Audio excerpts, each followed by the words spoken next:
Et plus haut absolu de ces fameux 7401 points. Bonjour Cédric, bonjour à toutes et à tous.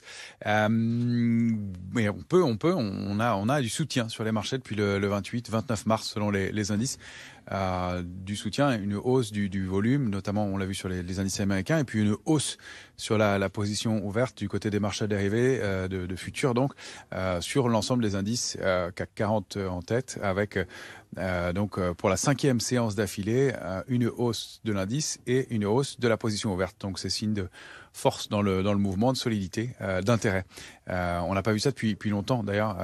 Reste que depuis 24 heures et hier notamment sur l'Eurostoxx, au cours de la petite consolidation à 0,09 de baisse, on a vu une toute petite baisse de cette fameuse position ouverte, donc baisse d'intérêt, aux prises de bénéfices plus que baisse d'intérêt.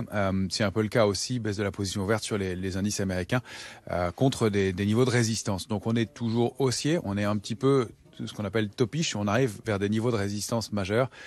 Effectivement, plus haut historique de l'indice CAC 40, testé en 2022, testé il y a quelques semaines. Et donc, il faut des drivers pour les déborder et on peut en manquer peut-être à court terme. Même si on n'a aucune complaisance, on a un indice VIX qui est situé à 19, donc indice de la peur, indice du stress aux États-Unis, qui est donc au-delà de 18, qui est donc toujours, selon nous, une zone de vigilance. On a un ratio de couverture qui passe de prudent à équilibré, ce qui est normal quand l'indice a progressé assez rapidement. Le niveau de couverture est un peu plus bas, donc les protections seront peut-être remontées. En tout cas, on est loin d'être dans la complaisance. La volatilité reste toujours un peu tendue. Mais on a effectivement cette période un peu creuse avant, notamment la saison des publications trimestrielles des entreprises qui débutera d'ici une dizaine de jours. Et donc, on a quand même une semaine qui va être intéressante niveau macro, puisqu'on va avoir beaucoup de chiffres d'emploi mensuels aux États-Unis, à commencer par le rapport Scholz cet après-midi, et puis l'enquête ADP demain mercredi. Et vendredi, les chiffres mensuels, les fameux NFP. Donc, peut-être des éléments intéressants, mais après le mouvement et le parcours qu'on vient de connaître, de quoi consolider un peu, toujours dans un marché fort et en partie haute. Alors, les niveaux techniques qu'on va surveiller, c'est sur l'indice futur CAC 40, 7398. On a buté un tout petit peu en amont ce matin.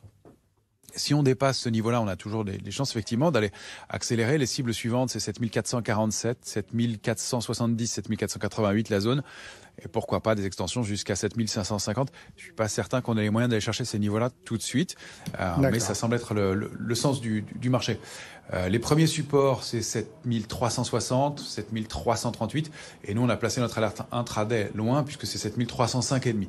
Donc, on privilégie le sens acheteur, mais on ne s'interdit pas des ventes, de prise de bénéfices et de consolidation sur des petits excès à court terme. Voilà la lecture proposée par Romain Daubry. Jean-Louis Cussac, votre regard sur cette séance du jour.